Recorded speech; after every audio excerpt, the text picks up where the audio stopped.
Today on the Tim Marner podcast show, I've got Kev Monk from Moove. What is Moove? I think were you with somebody? We're in that Imagination Street. Yeah, so that was Ollie, my co-founder. Right. So Moove is a online property agent.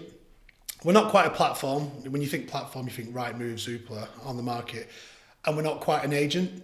So you think traditional agents, and then you kind of lend yourself to purple bricks. So we're something in the middle where we're a platform. If you're thinking of selling your house or you're a landlord, we kind of empower you to do a lot more of that process yourself to save yourself some money.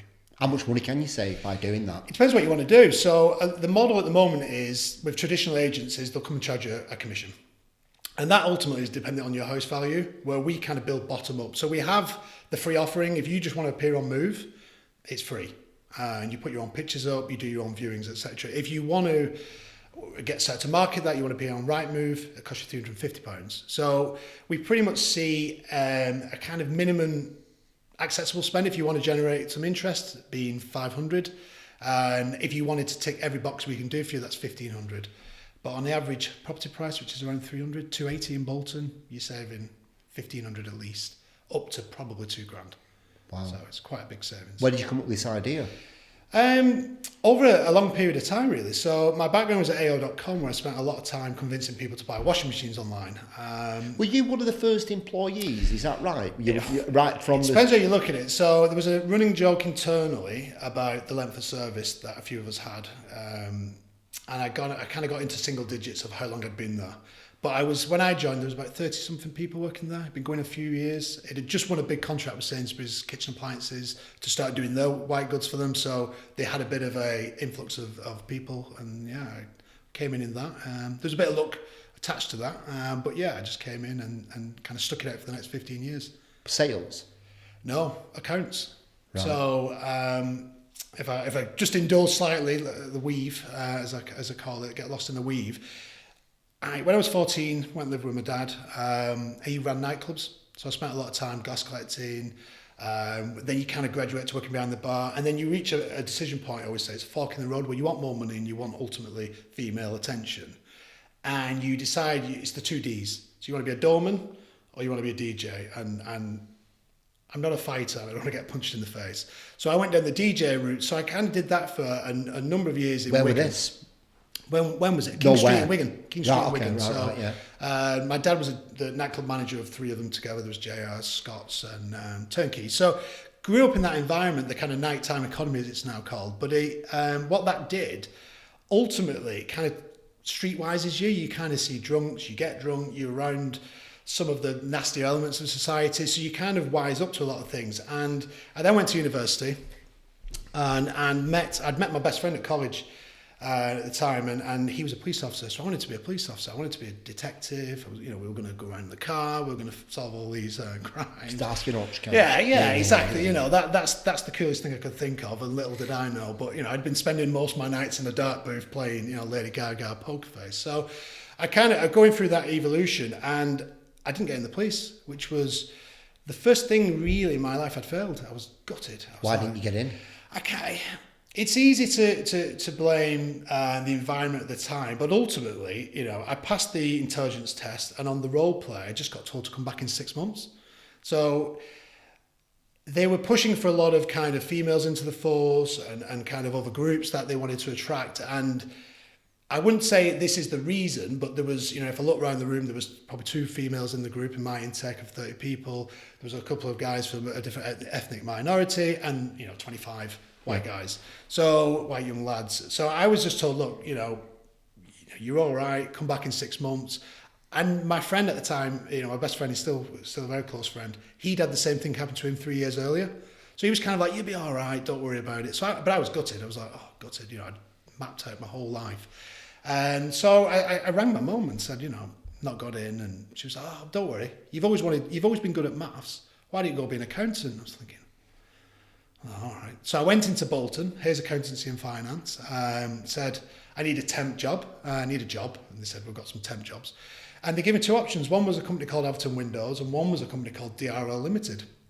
And DRL Limited was based on Middlebrook, and it had better lunchtime options, and Everton Windows was based somewhere in Lee, and it wasn't the best to get to. So I just literally picked DRL on a flip of a coin, and that happened to be AO when it was 30 people. So just came in, temp, keen on invoices, and a bit of the look of the kind of nighttime economy. So it was run by, as it still is, John Roberts. He was very big on kind of culture, and I struggle with the word culture because people kind of think they can define a culture. Culture is just the output of everything that goes on, and when it's got a very strong entrepreneurial founder driving everything, agreed. That's the culture.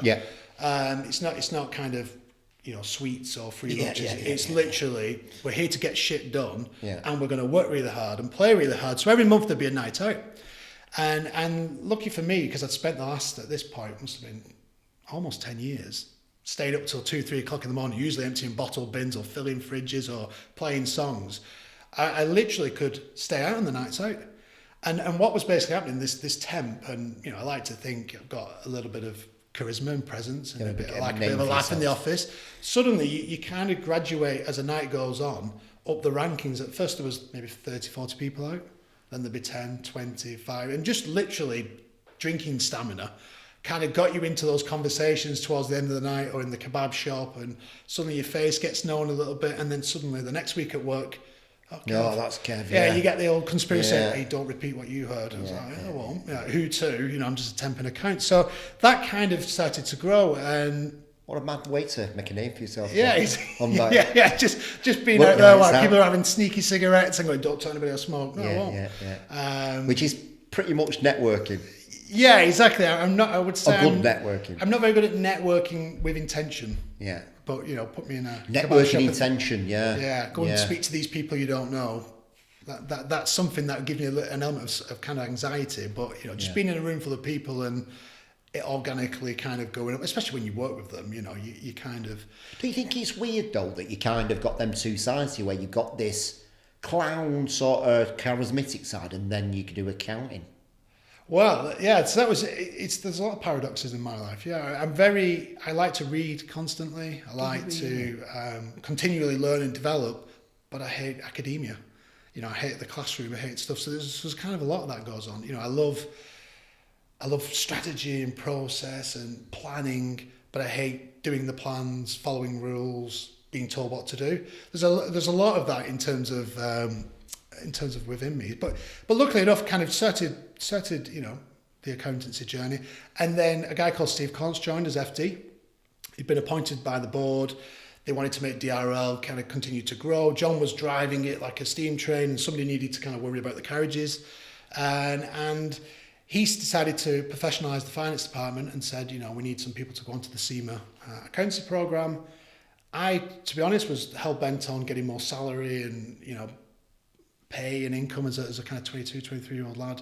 And then just went through that. And then, to kind of give you the kind of very quick history of that, 2-3 years later, I passed, became a senior accountant. Didn't want to be an accountant because I found it a little boring.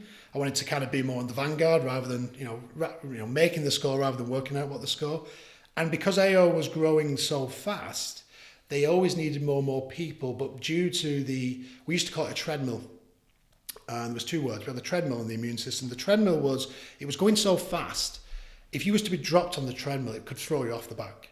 Whereas almost like the frog in the boiling pan analogy, but because it was going so fast and you was running it, you didn't really notice he was going a million miles an hour. You were just doing it.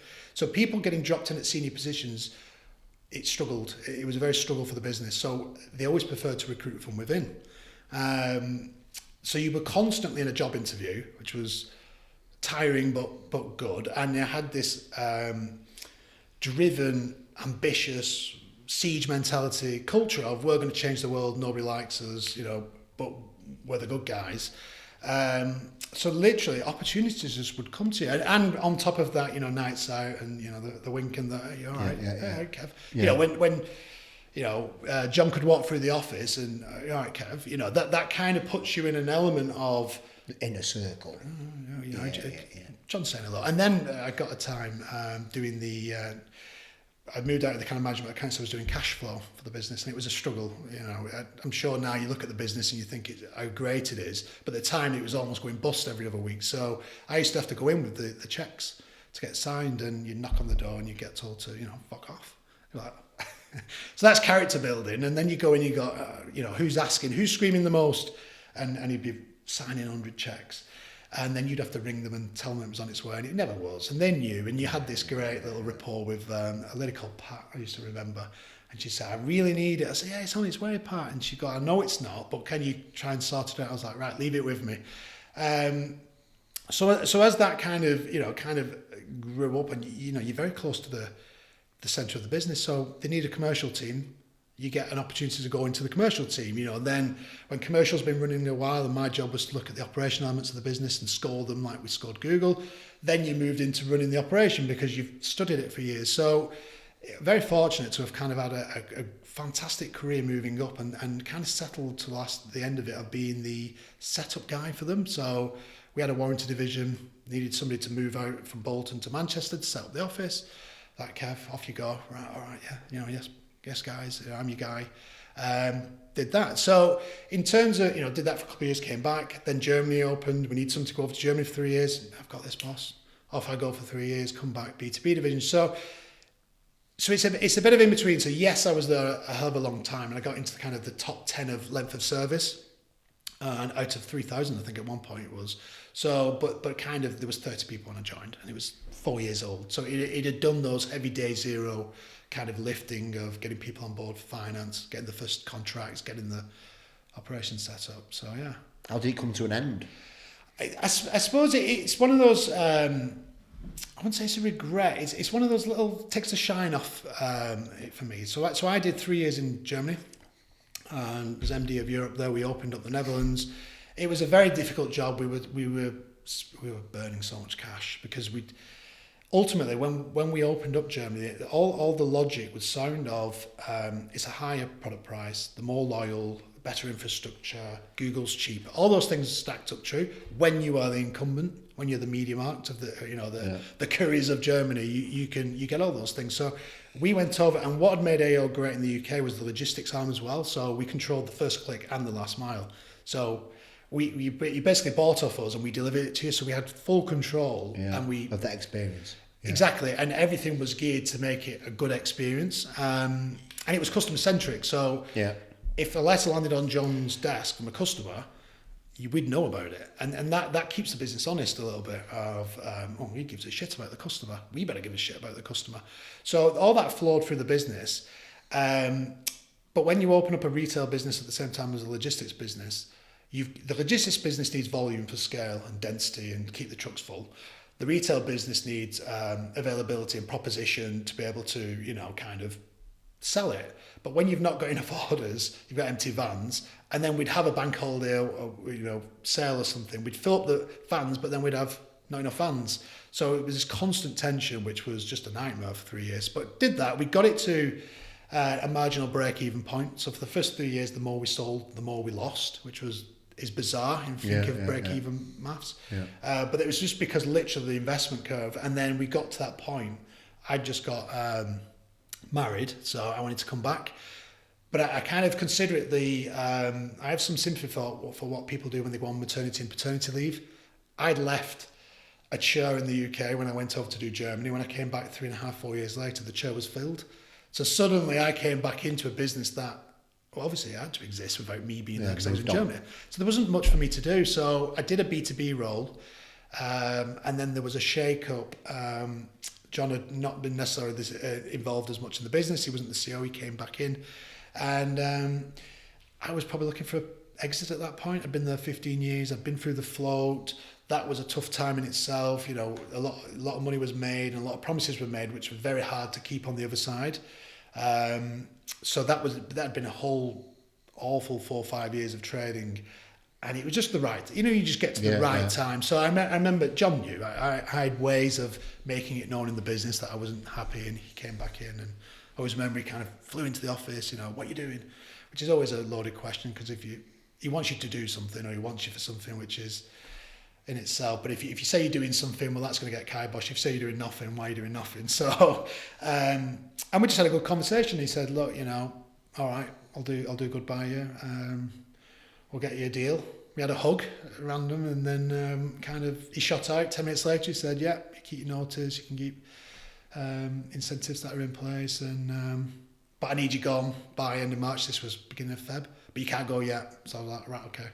So it was a weird kind of snap ending to that journey for 15 years. So it was almost like a bittersweet. Yeah, it was, and it's still, I still have a lot of love for the guys and still keep in touch and stuff. And it's a bizarre one now because it's outgrown me. My wife actually works there, and I'm known. If anybody sees me on socials, they call me her fella, which hurt a little bit the first time I was told. I was like, "Are you kidding me?" I built that place, and I was there. We were putting the spade in. But yeah, it's fantastic. But it just taught me so much. What would you say you got taught from John himself? What are some of the things? I think arguably it's more relentless drive for just breaking rules and the classic.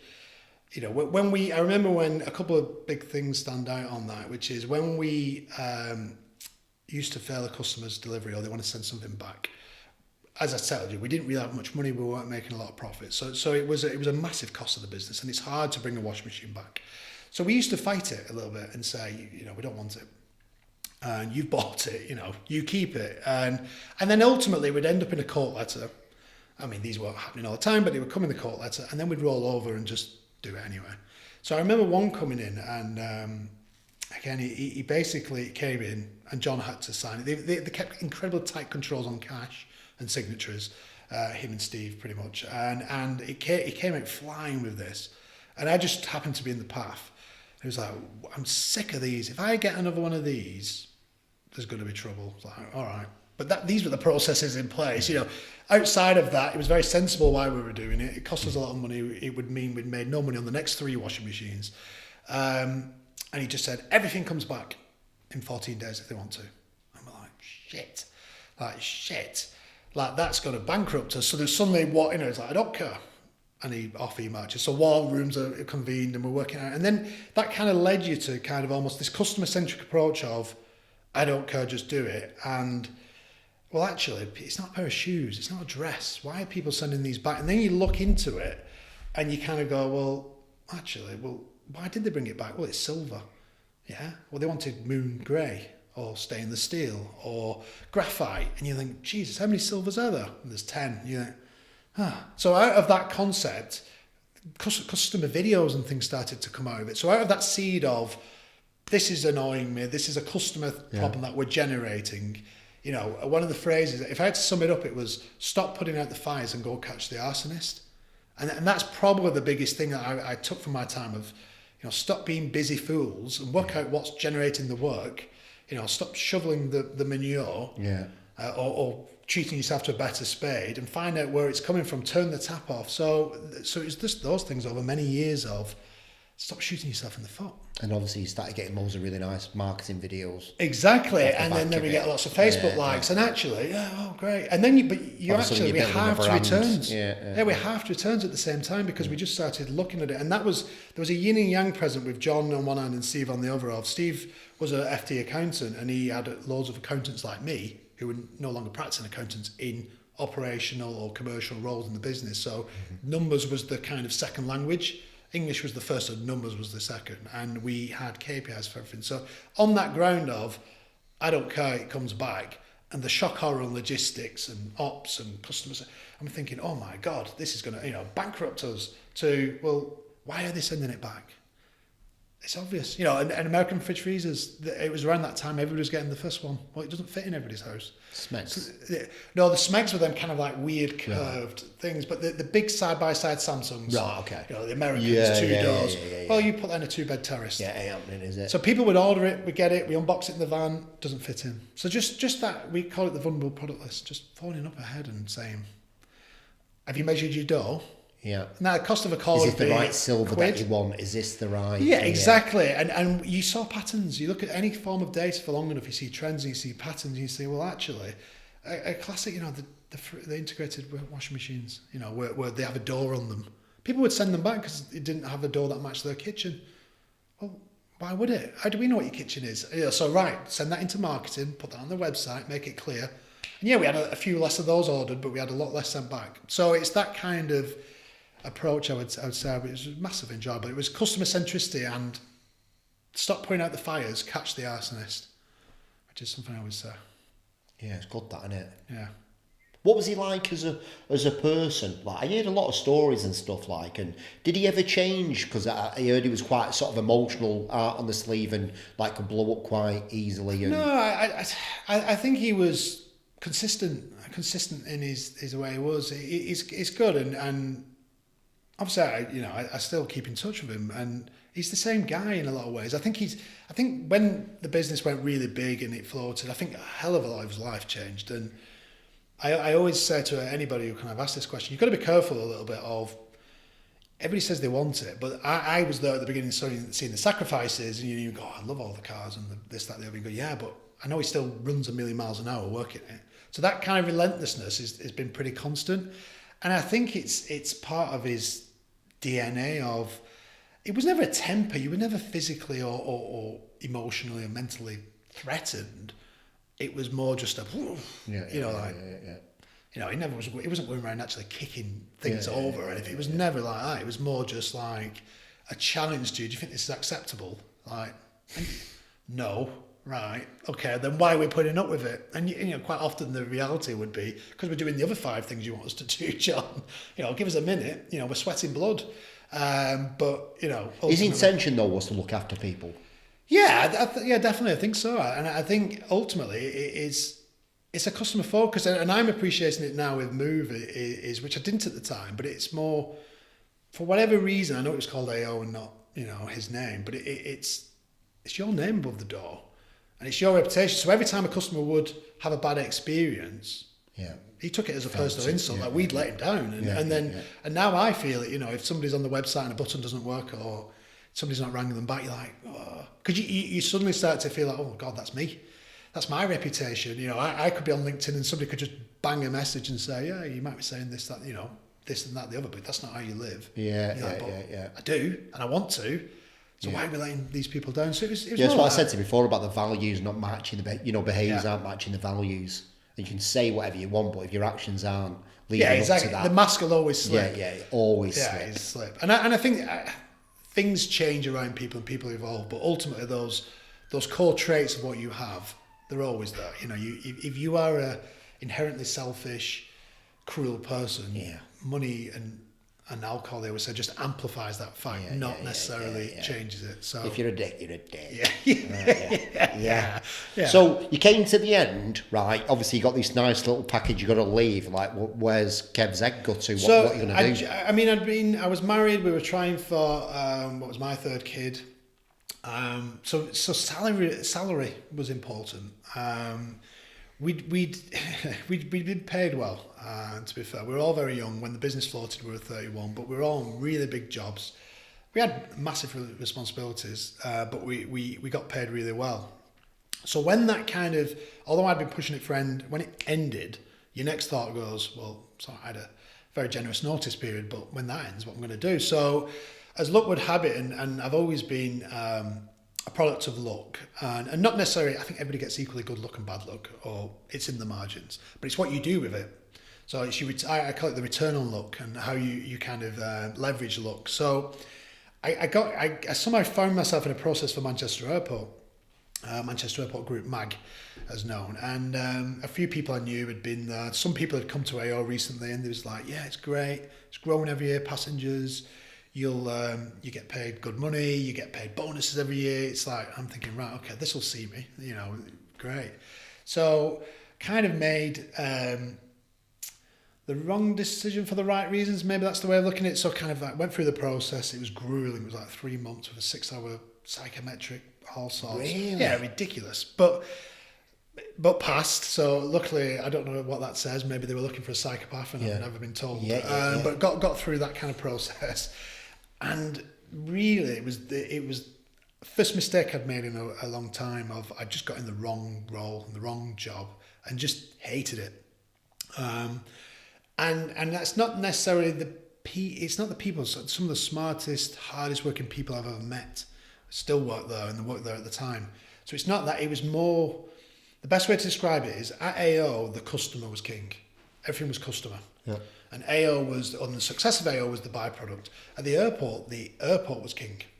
and the passengers were kind of gifted. They didn't generate their own passengers Yeah. because they didn't build another runway, and they didn't, it was just literally economic circumstances changing for people, more and more people having more holidays, airlines entering the market and opening routes. So it kind of brought with it passengers, and we're very lucky, I think, in this area to have Manchester Airport and the economic benefits it brings, but it was an institution. So I'm suddenly in there and I'd been flying to Germany for 3 to 4 years at AO, so I was ready to meet the guy who ran Terminal 3. I wanted to find out who decides why, fast track goes in the same queue as everybody else, that kind of daft notion. I was like, I want to find the guy who made that decision out. But you kind of get in there and you suddenly find out that, well, actually, the airport's king here. And I wasn't an airport person. I'd just spent 15 years embedded in a high growth e-commerce, green smiley face. And suddenly this was like stature, solid, not going anywhere, strategic importance.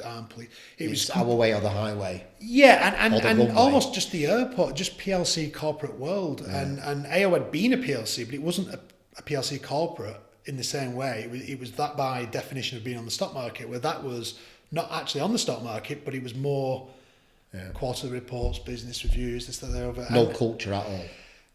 No, I suppose they had lanyards that said, without speaking ill of them, we believe in teamwork, but you just know it's not. It was very much the airport comes first. And that just wasn't for me. I met some great people, but having the airport as the ultimate, I suppose you could argue it's a similar institutions like the NHS or the churches, it is that comes first. And when something great happens, it was the airport. When something bad happens, it was a bad apple. And it just didn't work well. But again, a bit of luck bounced back the other way for me in terms of, this solid job that I'd got into that was going to, make it very difficult for me to want to leave because the salaries would be good and the bonuses would be good. And you just kind of fall into that groove. We had, I think it was Monarch went bust. Oh no, Thomas Cook went bust. Monarch had already gone. Thomas Cook went bust. Flybe went bust. And then COVID hit. So it was almost like a jab, hook, uppercut, completely kicked me out within a year. So I was kind of like, right, okay, great. A little bit like an English football manager at this point. I've gone into another job.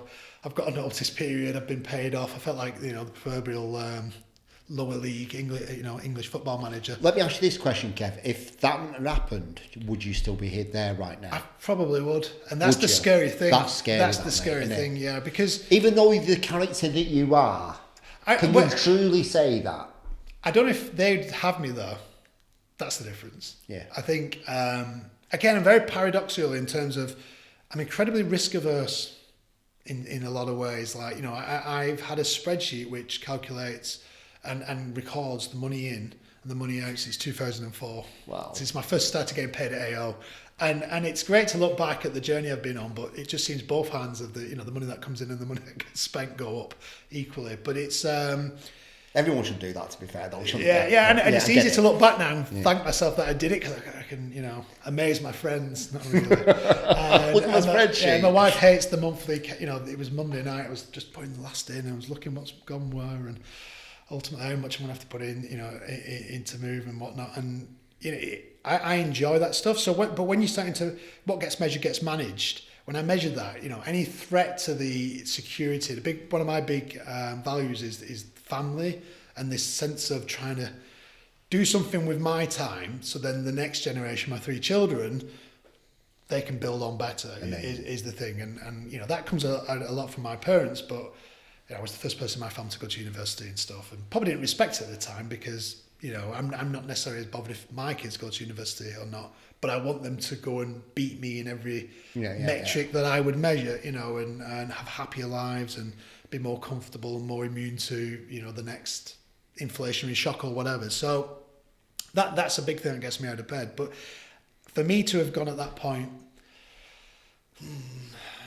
let's give up this nice paying job and take a gamble, probably I wouldn't. And I'd like to think now I would, but I wouldn't be who I was without the journey I've been on. So I probably would be sat there very comfortable. Yeah, your dynamic's really weird, isn't it? Yeah.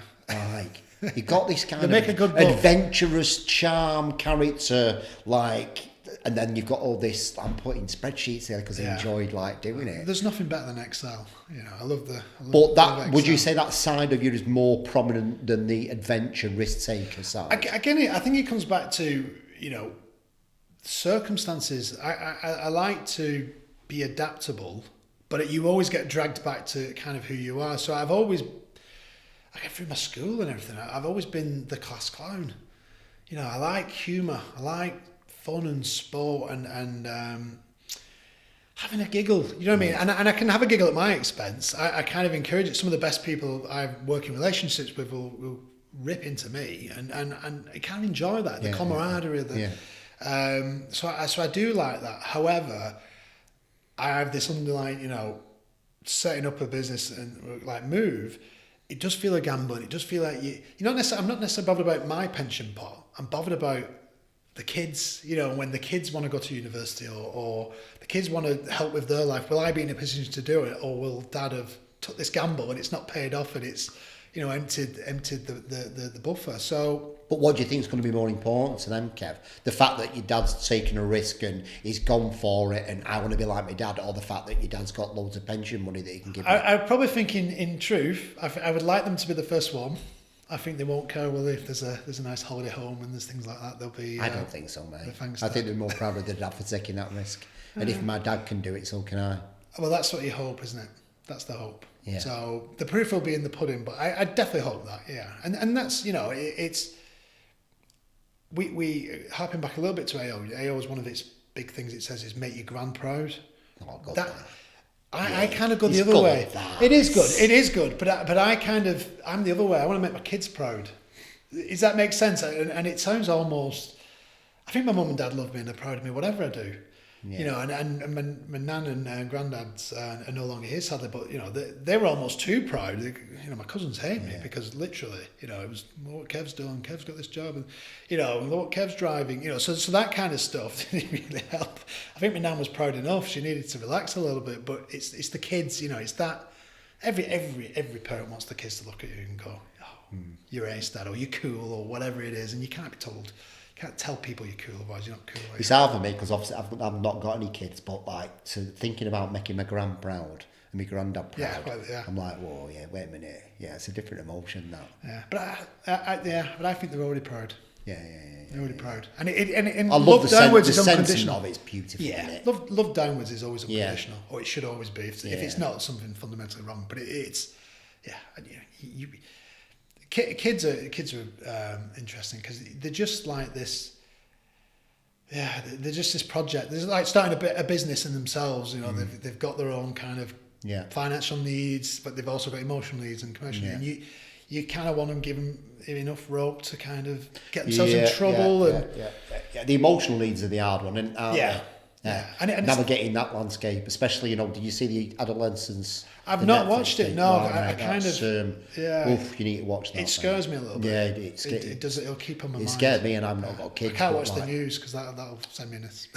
But God, I wouldn't like to think. And again, I'm so lucky. I said to my wife the other night, it was like, I'm so glad we didn't have social media. Yeah, me too. When we were young, you know, I remember my first phone was like a Sony Ericsson little flip thing but that was it. And I remember first text messages. It was on one screen. It was on one line. It was like a page almost. But that was, now I think, you know, look at my 13-year-old on TikTok and he's looking at my 17-year-old and they're sharing videos and it's not really age appropriate. But if you get into the middle of that, then do you want him going to school and almost being... It's a nightmare because you don't want... Yeah, no, I mean, Gaz, I put a clip out there and Gaz did it really well, and it's like, look, don't tell them to stop watching Andrew Tate, but educate them on what it is. And this is a way of feeling, this is a way he wants it, but here's another way of doing it, and this is the reason why. And I was like, that's how it should be. It should be, shouldn't it? But and that relies on two things. Of one, you can give them the balanced view, and two, that they can appreciate it because it's. Yeah, so some of their concerns, we didn't have those concerns, and I assume we're of a similar age. You think of what I was doing at 15, 16. I was in nightclubs, I was around people drunk and fighting and stepping out the way and cleaning up the glass afterwards. You'd argue, I would never want them in that close to any proximity of violence, but actually, they're probably getting a lot more emotional, mental damage being done to them just because they've got handheld addictive Yeah, machine. yeah. In that They're getting triggered all the time. I think we brought the stats up, and I think it was something like 7.7 hours a day they're on the phone. Yeah, I can. Yeah, I'm I can just believe like, it. And you take it off them, and and you're it's like, I just like trigger, feeling like that. dopamine, walking, dopamine, I'm dopamine. like, oh my dopamine. God. Yeah. God, yeah. Scary, man. So you're in the airport, Yeah. you're hating it, Yeah, COVID happens, yeah. you've got forced to leave. What are you thinking then? I feel like you're quite a lucky person, aren't Yeah, you? The well, universe has got you're destined. I've got a further, I probably wouldn't be sharing all my bad luck stories Yeah. in this, but it's what you do with luck. Like I say, it comes back to a return on luck. I think it's Jim Collins in one of his books, and it's basically everybody gets good and bad luck. It's how you plan for the good luck, so when it comes you can leverage it, and how you react to the bad luck, so you can bounce back. And Yeah. I just see everything as good luck, mate. So like, I'll just make a choice and that was good. I'm again paradoxical. I'll see everything as danger coming Do in you? and try and plan it out, maneuver it, and then when something good happens, double down. But it's so again, it's in the middle of COVID, so that was again very formative. I think in the late, what I'm kind of moving into the later second half of my life of that scared me to death, the COVID, because I've always been a little bit of a conspiracy nut in terms of did we get on the moon and all this kind of stuff, and I love the mystery element of it and unpicking it and that kind of stuff. But it was when that happened, the freedoms and things that were removed overnight, just and having a newborn who was born 4 months premature, 4 weeks premature, not 4 months, sorry, 4 weeks premature. It just literally was a horrific place to be. And again, in my internal, very logical process driven kind of like working things out and conspiracies and kind of queuing up to get in Tesco. Like, do you remember it? Going around the Tesco car park, queuing up with no masks, but leaving my wife at home with the newborn so I could go out like the hunter-gatherer of, don't worry, love, I'll get the bread. But then if I was going to catch COVID, I was just going to bring it back. All of it just didn't make sense. And I have some appreciation for them. They must have been dealing with all sorts of unknowns and kind of getting into my view of it. But it was just, for me, that having that taken away from me of, well, who can come in your house and who can't come in your house, and where can you go and where can you not go? It was a lot for me to kind of do, and that led me to kind of go, right, I want to get into a position where, for my family, we have freedom of movement and things like that, and all right, the next pandemic comes on, there might be a lockdown, but other than that, freedom became important in terms of my kind of forming my mental framework of, I want to be able to give my life what I want to do. I want me and my wife to enjoy our later years. I want the kids to be able to have flexibility to pursue whatever they want to do. At this point, I'd been growing up my career. I'd earned very good money, but there's a difference between, I would say, people coming from money and people earning money. And when you earn money, in my view, you're more protective of it because you remember when you didn't have money. Whereas when you've come from money, you have a different relationship and you're more willing to place the bets that could end up winning you big. Whereas here you kind of, I'll just put a pound there and I'll put a pound there and a pound there. And over here they're going, I know somebody who's starting this business and I've just banged £1,000 in. Whereas I might have £5,000 over here, but never would. I've been to Vegas a few times. I never gamble because I would love to win big, but I can't afford, I mentally don't want to lose small. So in my head, that's very much kind of a driver. So COVID kind of rolls on, and then I get headhunted to go run a driving intensive lesson provider or agent business in Media City. That was the brief. It was very vague. And the founder had just left. He'd sold it to a set of Danish investors. They needed somebody to run it. So again, the money ticked the box. It was Media City. It was doable, travelled. Right in the middle of COVID, so it was right at the end of 2020, beginning of 2021. The founder had left 2 weeks before, so there was no handover. Went in there. Did you like that?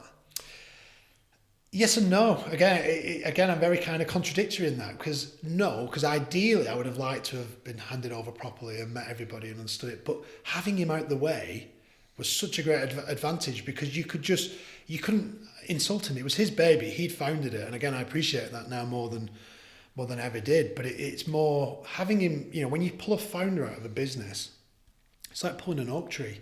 Yeah. His roots were in everything. He determined how they recruited. He determined the recruitment process. He obviously had the banking controls, but he made all these other little decisions that just was, again, for the first time in my career, I suddenly replacing a founder. I'd never replaced the founder at AO, obviously, and the airport was a different kettle of fish. So it appealed to my sense of learning, like, my God, and the investors were in Denmark. They couldn't come over because of COVID travel rules. So literally, you've got the keys to this business. Here you go. And here's the bank, and here's this, that, the other. And suddenly you just, all right. And then you've got, maybe there was about 60 people there at the time when I joined the business, just looking at you kind of, right, you're the new guy. That's mint. So, was it mint? Was you excited? Yeah, definitely, because you've got no, there's nobody marking your work. And again, I always come back to character and your values. It was an amazing amount of trust, almost naive trust from the investor group. It's like someone saying to you, Kev, I believe in you. Yeah, but they didn't know me. It's like madness. So I'm like, my God, and sometimes I've been thinking, well, if I wanted to just do this, there's just no checks and balances. This is unhinged. I'm a class clown, really. That's what you're thinking, aren't you? Yeah, we have Zoomed. It's on your funeral, guys, but it's your money. But ultimately, it became my business in a lot of ways, because there was no founder there. There was nobody above my head. The investors were over there. Was it run well? It was run, yes and no. And I always have these 50-50 answers, don't I, it seems. But yes, in terms of it was very much, very boutique. It was very much controlled. What it did worked. When I say no is, there was a lot of discrepancies how it accounted certain things. It wasn't making anything up, but it was doing it all in the wrong way. It was not kind of built in any way to be scaled up, which is what the investors wanted to do. So it had almost been built like a small business that was bigger than small, but it was still ran small. The way that was plucked out, suddenly you had these people like, right, you're the new Messiah. And I was like, well, I'm not the founder. I'm here to build a team that can draw the business. I'm not here to be the founder, ultimately. It's not. Well, I struggle so much with that, mate, because obviously my sort of like heart's in this business and I build it like a brand where it's all right saying that and, the culture is what it is from whatever, but it's then got to make money and you've got to run it like a business as well and make sure your process is right and stuff like that. So me coming round to that, it's been the toughest thing. And I would come back to communication, because you'll always be who you are and it's your name above the door, and how you behave and act sets the tone massively. If you suddenly stop showing up, or you're not as present, or you're not bothered, or you're just on your iPad in meetings, it just sets the tone. So there is a balance, but then when the difference in a founder is, and you might appreciate this, you've got all the things coming to you all the time. Everything's coming to you. Everybody wants, because you're so close in the business, and if you get the wrong decision, you're not going to sack yourself. So you're brought into every decision. And people kind of advocate the responsibility a little bit, because they're like, well, we'll let Tim make the decision. Because, to be honest, mate, I've stopped doing that, and over the past couple of years, I've started delegating and just said, you've got to make the decision. But you've got to delegate properly. Yeah, you've got proper delegate. Yeah, where I don't actually answer emails anymore.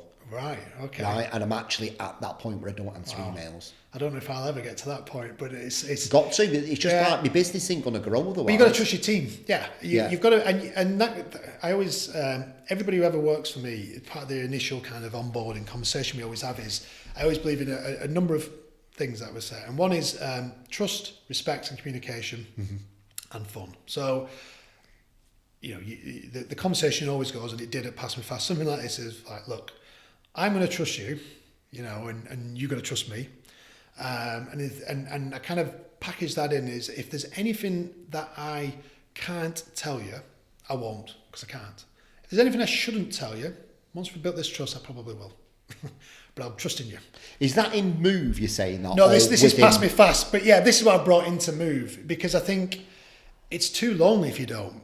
You've got to bring people into the process, because you can't do everything yourself. You can't scale up a business like that. It just doesn't work. And arguably, the people aren't happy. So although you're almost working for a dictator, in some founder setups because they don't get fulfilled. So it's like, I'm gonna give you trust, and they always say, you can only lose trust once. So you trust me, I trust you, and then I'm going to respect you. So you've told me what you do, right? Okay, get on with it. And at the same time, this is a parallel. I'm there with you every step of the way. One of my earliest things was growing up. I had a boss for a time when I worked in the commercial team, a guy called Chris Thomas, and he was the hardest taskmaster, micromanager you've ever met. He was relentless with it. It was a pain in my ass, and he knows we keep in touch. So if he ever saw this, he'd probably have a little smile. But he taught me discipline. You go in. He wanted a 5-minute catch up every morning with you on what you did the day before, which was like, good God. Yeah. Coming from the finance team into the commercial team, I was like, every day, every month we kind of close the books. And you do that, but slowly but surely, just the discipline of being accountable for what you've done was everything. And then you'd give him a handout. He wanted you to print it out and put some comments. Anything you emailed him had to have a commentary to prove you'd read it. So all these little things come in and they kind of sit in your head and then you'd print it out, and he'd always find a decimal place, do a decimal place, or it's printed portrait. And if you ever sent him anything that was, you'll have had it, you press print and it says 1 of 32 pages because you've not set the margins. But that kind of leaves a lasting impression. And you don't always do what everybody does, but you use it to kind of so you would act. So it was almost like I'm gonna trust you, I'm gonna respect you. This is your job. I'm gonna try and make it clear what I need from you, and you're back. So there's going to be no situation where I've let you down, I hope. But if I do, communication. And that was the third catch-all of, I'm trusting you. This is what we need to do. This is the situation. You could get to, there's some things you do at that time. You might give them a bit of vulnerability. Like, look, I'm new. I don't quite know what's going on yet. But this is my plan. I'm going to try and work it out. I'm going to look at the P&L, how that works. I'm going to look at how the customer journey works. I'm going to look at how the teams are set up. I'm going to look at what we measure. All those things will give you a view of the operating model. But at the moment, I'm trusting you to do all these things, and I'm respecting that you can do them. That's your job, and it works both ways. Don't tell me my job, but arguably. But if we feel we're violating those two rules, communication's everything. We'll speak every day. We'll speak every week. I won't book you in every day, but the office is open. Come and speak to me. I'm Kev. Nice to meet you all. And we, did a address to the business of 50 people. Hi, I'm Kev. Some of them were remote because it was COVID and stuff. But so that was it. And then the last one's fun. Somebody once told me, you spend the vast majority of your waking life in the office or at work, so you better enjoy it and have a good time. Otherwise, you're going to be very miserable. So those things. So when you go in there and the founder's gone and you're in that position, I just went to that kind of implementation of, right, rolling it together. This is what I need to do. This is my journey. I'm going to try and work out this. This is where we are, and regular catch-ups to the business and stuff on the communication kind of element. And then you kind of get to really get everybody involved in a kind of shared purpose. And there was no mission because it had been founders. He'd set it up and he was almost drip feeding them what they wanted to do. Yeah. Ultimately, he wanted to sell it to some Danish investors, it appears. But he'd done his mission succeeded. Where I had to then come up with what the mission was, the plan was. So all that was a kind of 3 years. Obviously, I'll never forget Boris's irreversible road to freedom, because the business was about to run out of money and the Danish was going to put some more money in. But it then just literally took off. And I was very naive, completely naive at that point, because I had underappreciated how it worked. Because I thought when lockdown happened, people stopped doing driving lessons. Well, when it starts, they'll just start doing driving lessons. But those instructors had full books. Short of people dying, people were still there. So when it reopened, we suddenly had a year's worth of 17-year-olds, a year and a half's worth of 17-year-olds ready to go through the process. So you better believe we overtraded. So literally ballooned the machine. Like suddenly we've got everybody stopped. The DVSA, which is the examining arm. You've got DVLA who do the little test, the little licenses. DVSA do the tests, and we were just log jammed. So suddenly on the all those things I'd been putting in with guys at the beginning of, we've got trust, we've got respect. Suddenly it's easier then to convene war councils of, my God, what's gone on? Yeah. Because you've been open and honest all the way through it. You've set expectations and likewise. And yeah, we overtraded year one. We dealt with the backlog in year two, and year three we got it to make quite a bit of money. So that was going through me. And then towards the end of that the investors in Denmark wanted to potentially sell it again. And they wanted to take it in a different way. And I'd been 2-3 years in at this point of going one direction. You could ask my wife, I'd had the sleepless nights, I'd worried about cash. I was doing the cash, I was doing everything. Because I didn't really want to burden too much into the team of, we could go bust, but, I had a very close commercial finance director and my kind of SLT, I kind of would bring them in and keep them on. But sorry, I forgot about the commercial directors to kind of split. He taught me, as much as the micromanaging, he taught me to always be a shield for your employees and a stage. So early days at AO, if we'd done some good work, he'd bang us in front of everybody. It's a big meeting. Get in, you present it, and we'd be like, oh, really? It's like, yeah, come on in. Whereas if we'd done something wrong, he'd protect us, and that's kind of my role with. That's how I kind of transitioned that into Pass Me Fast with the investors and stuff and the money worries. I'd shield them when I needed to shield. I'd wrap round, and when we'd done anything good, push up, because it's a fallacy. I think a lot of people who want to be the rock star kind of, I do everything. They don't, and the real clever people can see through it because they know you can't have done everything because you don't have enough hours in the day. So if it's kind of almost like a false economy of, look how great I am. You get more out of it by saying, look how great these are. And my job ultimately was to build the team. So that journey kind of was coming to an end at the end of year 3. We were making really good money for them. They wanted to sell it, but the investor, and I appreciate his position, he'd been locked in Denmark. When he bought it, he wanted to do certain things. I'd done it a completely different way. He wanted to implement some price increases and some kind of tougher supply chain pricing, and I didn't believe it would work. And we kind of just started the relationship broke down. Right, and suddenly, trust and respect went. Yeah. Because it works both ways, that with my team and above. Suddenly I'm like, well, I'm telling you that's not going to work. And he's like, don't worry about it. I'm like, but I know you're over there, and I know you can see a certain set of numbers, but I feel the business. I'm sat in the business. And it just, got to another kind of like English football manager, I would say, of, when ownership and the manager disagree on the transfer policy, it's always the ownership that survives. So, again, a bit of good luck again, sent on my way again. Thank you for your services. Fantastic. Which led me to Moove. So, yeah, I'm going to give you the quick. How does that lead you to Moove? So I've always wanted to do day zero. So at AO, I came in at day 1, or day 2, arguably. They got it off the ground and they were starting to scale it up. Pass Me Fast, the founder did day 0, day 1. The airport's a bit of an anomaly. But I've always wanted to go with it because ultimately in both those roles, I'd eventually come up against ownership of what I wanted to do, what they wanted to do. And ultimately that would grate on me, like I have an inherent, I don't like being told what to do. I love rules and processes and following the plan. But if you're just saying it because you're pulling rank, on a personal level, I think, that's cheating. I don't like cheating. So it's like, you're just cheating there. If I was the boss type thing. So that kind of led me to it. Through spending kind of 15 years convincing people it wasn't that big of a risk to buy a washing machine on the internet, which it was at the beginning. People was like, hey, I bought a washing machine off appliances online. And how did it go? Yeah, it was good. You turned up and you delivered it. And, right. And you were £20 cheaper. And we're like, yeah, all right. And they thought they'd kind of almost took on the system and won. But we were like, this is what we're trying to do. Spread the word. Yeah, we will. We'll tell everybody. And we had record net promoter scores and all this kind of stuff. But still convincing people it wasn't a big risk. It was everything. And during that time, I'd always looked at potential cars or houses as an industry that could go online. And bizarrely, when I come back from Germany, I met the Bruce brothers from Purple Bricks. They wanted to sell white goods while people were moving houses. I remember sitting there going, I wanted to do something like that.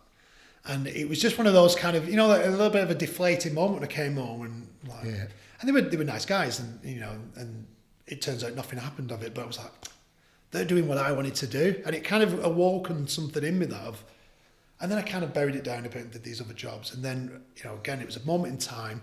I'd had a good salaries for the last, at least 10 years. We were comfortable. My wife's got a good job. It was like, if I don't do it now, I'm never doing it. And that's a great thing for me. I've always got a voice in the back of my head that's pushing little things and forcing me into a situation. Again, another piece of good luck. My neighbour had a son who is a bit of a tech whiz kid. Is Ollie? You can find him. And I always look for people who show something above and beyond the skill. Yeah. And I'm sharing it anyway, but he'd since he was about low teens, probably 14, 15, he'd started teaching himself how to code. And he started walking up and down shops on Charlie New and Charlie Old Road and going in there and asking them, did they want a website? And that takes balls. That takes more balls than I think I've got. Yeah, shout out to Ollie. I'll give you that, brother. It takes a lot of balls. And I'm like, and so we're very close with his parents. And we go around and we have pizza nights and they'll come to ours and stuff. And he'd be there, this time 16, 17, quiet lad. Again, doing all the right things, very quiet lad. And I think, you're a good egg, you all. So I'm parking all this knowledge. I wouldn't say grooming, let's be clear. Yeah. But I'll keep my eye on him. And his mum and dad are really, really nice people. So he's a really good lad. And he then, he goes off to university. Obviously passes all his exams, really clever, right, great. But he's kept himself doing all these code things, and he'd always be on his laptop doing stuff, and you're like, like experimenting and teaching himself these things. So we'd had an idea right at the beginning of COVID about potentially giving local off licenses and corner shops some form of like order system. And as luck would have it, a bit of bad luck, in comes Uber Eats and Deliveroo and stuff of groceries. But the concept of that was briefly of we needed nappies, and our corner shop sometimes would have nappies, but we'd never know. So he was like, imagine. And then I went in. He was called John, the guy. He's since sold it or leased it. And I'd say, well, why do you pick what you buy? And he's like, well, I go to Costco and just fill my car, because he got size 2 nappies. Now it turned out I needed size 0. I was like, well, if you go and get zeros, he said, yeah. And that kind of thing, I was like, well, imagine if there was a system where everybody, it was big on community. Everybody in the community could, like, literally plug into an app, and then they go, well, here, John, next time you go to this, almost give him a shopping list. So he's not having, that tin of corned beef on his the Hellmann's or whatever for years, and and that kind of stuff, or that cat food. I don't know if he's selling cat food. So all that kind of stuff. And I remember just speaking to Wall about it. He was like, I could build that. Like, you could build that, yeah. So he did a few little, demo things. I was like, you probably could build that. But then I fell into pass me fast. So I kind of got, right, I'm over here. And he needed a job as a part-time job. So I thought, right, okay, I'll sort you out a job, more of a drunken thing on a Friday night, having a Domino's pizza. Yeah, I'll sort it out. And then he followed it up. I was like, all right, that's another tick in my book. He forced me to do it. So I got him in. And then, I was like, there was a bit of a running joke. People thought it was my son at first. Is this your son? And you're just not saying it, And it was funny because he knew me very well and intimately, So he was suddenly in this this little tech grad who knew me, and I'm me, so I'm going to talk to anybody. So if you know me, I'm going to talk to you more, that kind of stuff. So, so people used to think he was my son, and hopefully, I don't know how offended he might be at that. But it's he then. I would ask around my team, what do you think of Ol? They go, he's a really nice guy. Like, all right, yeah. And they'd be singing his praises to me, and I'd be like, right, okay, another mental note. So when it came to this, again, the little thing I'd been doing, the little thing that nudges me along my journey was on these pizza nights. I'd started talking about Moove of, well, maybe we should. I'd moved 15 times in my life, and I've never had a fully satisfactory experience of it. So I'm like, surely somebody's got to do this. Purple Bricks had a go, and then went bust, and then had another go, and then got sold for £1. So and those businesses like Yopa and stuff, if you look at their accounts, they lose millions, but they've got very deep pockets. And I was like, well, I'm quite risk averse. Imagine if you could build this up from the bottom up, rather than going out there, I don't know if you might have Booming, which is one of the Bruce brothers. He launched it. It was like a right move comparison equivalent. Spent millions, and it's disappeared. So I was like, well, if you go the other way and almost build it up on sound principles of kind of like the customer, in this point, the seller or a landlord, could you do it? And if you concentrated on Bolton, could you do it? So I remember speaking to Ollie about it, and he's like, yeah, I can build that. And at this point, I believe him when he says it. So I was like, all right. So all these like conversations on the Friday nights and over pizzas, I'd been kind of almost leading him on sounds the wrong word, but I'd been kind of writing this check that eventually I was going to have to cash. Because then he was getting excited about it. Yeah, it is grooming, that mate. Yeah, it's all right to say it. It's fine. Yeah, exactly. Yeah, it's just got a bad rap. The name grooming. Yeah, yeah. I don't know why. Yeah. But as it was going along, I was starting to kind of build this up of, I might have to do this. I'm almost starting to tell Ollie like, don't. So basically, what you're doing, you always want the idea, but you're not willing to do it. So you had to take all the risk out of it as much as you can. To go, right now, I need to. And then I had to remove via kind of having this very much building dispute with the investors about the direction of Pass Me Fast to eventually force a point, almost a critical kind of inception point of, well, now we've got to do it. I don't have a job. Very good, mate. Yeah, so I do it a lot, you know. And so you played that sort of game with yourself. Really good, mate. To be honest, very strategical. Yeah, it's like the little devil of. Yeah. It's just that, it's just built into you, that, isn't it? And I do get excited about it. So I would, after a couple of drinks, be getting excited about it, and I could see that kind of rubbing off and on. And the next day, almost like I love really shit analogies. And let's assume nobody's married and stuff. But you know, you start talking to someone and you're flirting a little bit, and, and suddenly you're thinking, oh my God, we're going to go on a date. And it was that moment of, well, I've no job now, and I've been factoring this up, you know, and those conversations of, we should buy a domain, and then you're thinking of names, and then you've bought a domain, like, you think, oh no, this is happening, you know, we're going all the way. So he literally kind of, and credit to him, he showed some faith in me. And we just started off of like, right, okay, let's do, and we've adapted and we've pivoted little bits over the last year and a half now, but it's starting to get there, and you know, you feel that, and you're like, yes. I have a very supportive family and wife who kind of, you know, G you on because you need it. You know, suddenly it's bloody hard. But we're starting to get there now, and it's like, right, yeah, great. But the plan was always to go big. This is we want to take over, you know, we want to leave a dent, you know, we don't want to just own Bolton, we want to own the UK, and it's easy saying those things, but it's when you mean it, you know. I'm not doing this for fun, although I want some fun. It's doing this to go, right, well, you know, fundamentally I believe the property market is broken, and when I first started kind of getting into it, I kind of suspected that. But as you know, you're in it now, and you're like, I've been in it now for almost 2 years. You're like, well, it is broken. It's like a Ponzi scheme. And you have at the top of it, you have, and it's a fantastic business. I wish I'd come up with this, you know, Rightmove. And everybody's funneling into Rightmove. Yeah. And everybody is almost taking bits off it as it goes up. And at the bottom, you have the seller. And the seller's paying, you know, everything is impacting the seller. And you look at it and you go, well, the seller is the customer. And what's wrong with it? And they're sat here going, well, actually, and it's easy anecdotes, not market research, but you get a lot of it of, I was chasing the estate agent, or I had to do the viewings myself, and this, that, the other. And then at the end of the process, they write a check for $3,000. And you're like, but why? And it's that, you know, that inertia of, well, because I was selling my house, and you're like, but you didn't need to do that.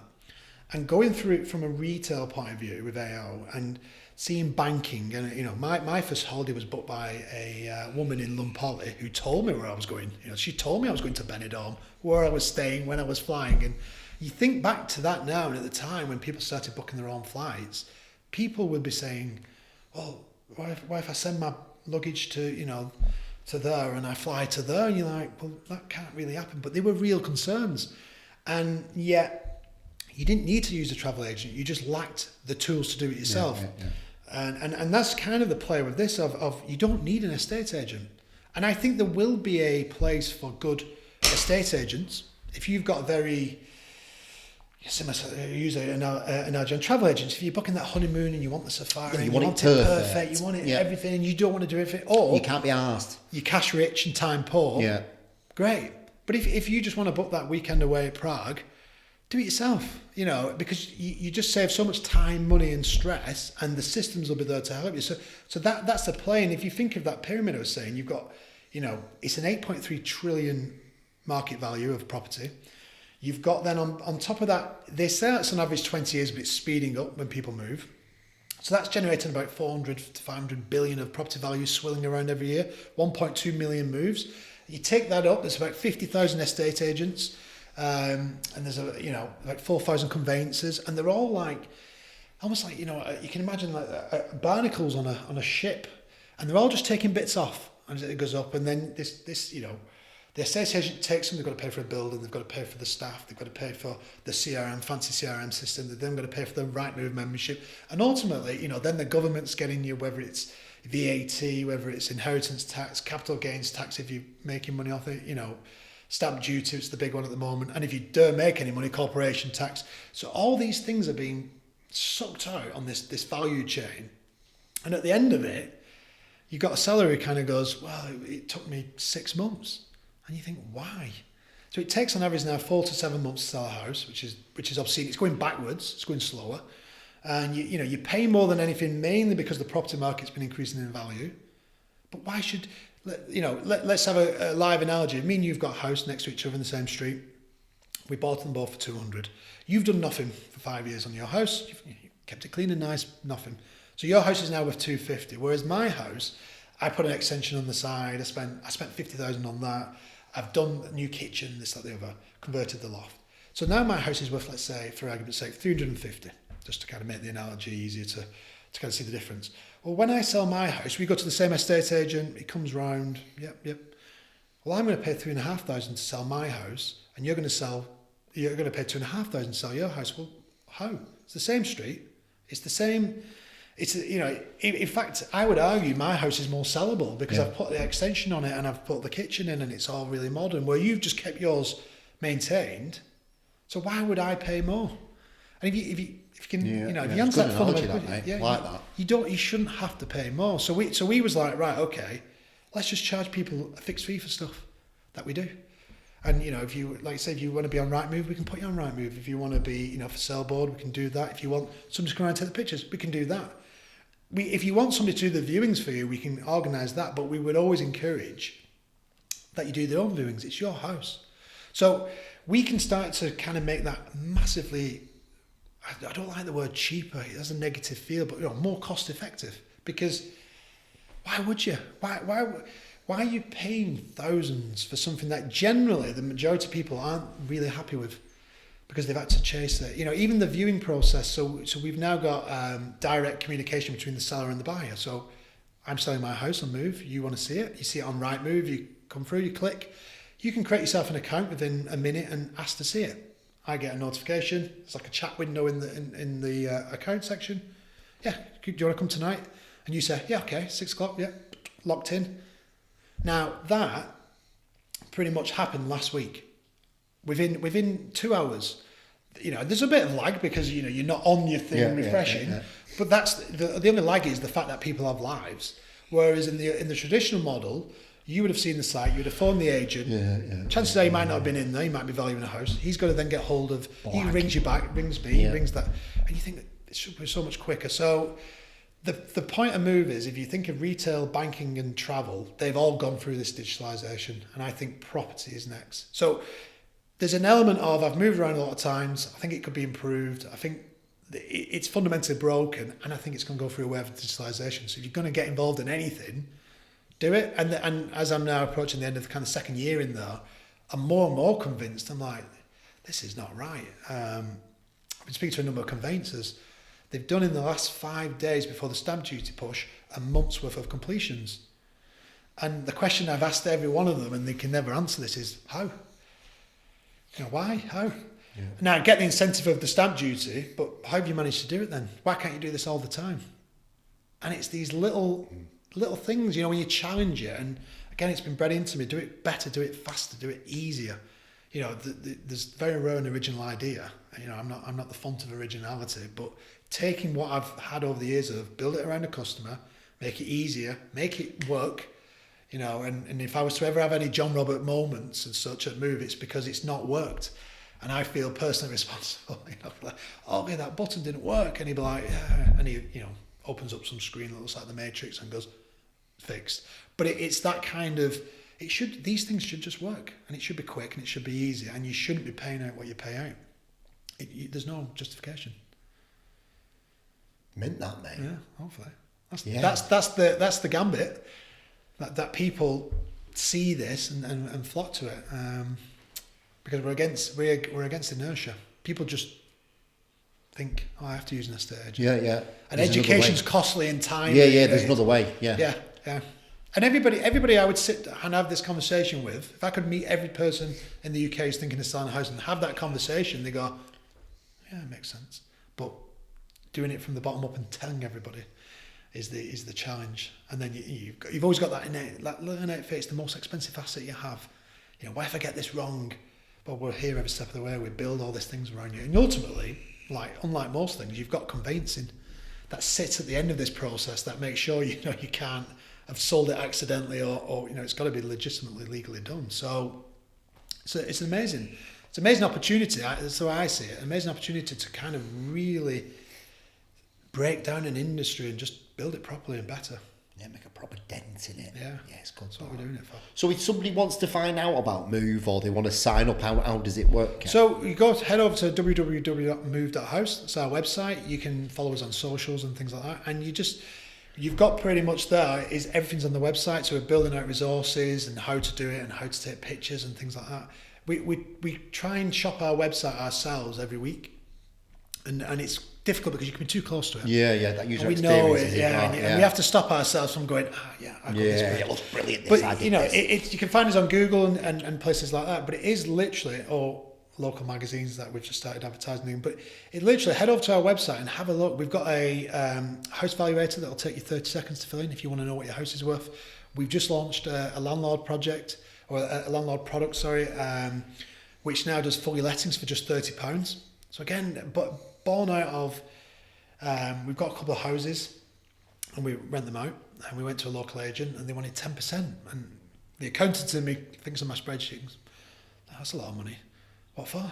Well, if we'll speak to the tenant and stuff like that. I was like, well, we can do that. Let's put it at £30. Now, £30 might be way too cheap. Once we get going, it might be, but actually, at the moment, it doesn't feel too cheap. It feels like actually it's, what else are we doing? Because we're looking after them. We built the tech. The tenant is coming into us. We can arrange jobs, but in a given month, it might cost us more than £30. But generally speaking, as the months go by, you're not doing something every week on that property. Whereas a local agent will try and make a lot of money off a small geographical area. So in order to pay their bills, they've got to get their higher ticket value. Whereas we're kind of going out there nationally and saying, well, we'll make a little bit of money off a lot of people, is the difference in mindset. So if we can make it a lot more cost effective and a lot more affordable, and therefore it costs you less, well, then we get that out to more people because we've got the tech and the scale and the kind of ability to do that. Then we'll still make good money as a business, but everybody will pay less, as opposed to local agent charges.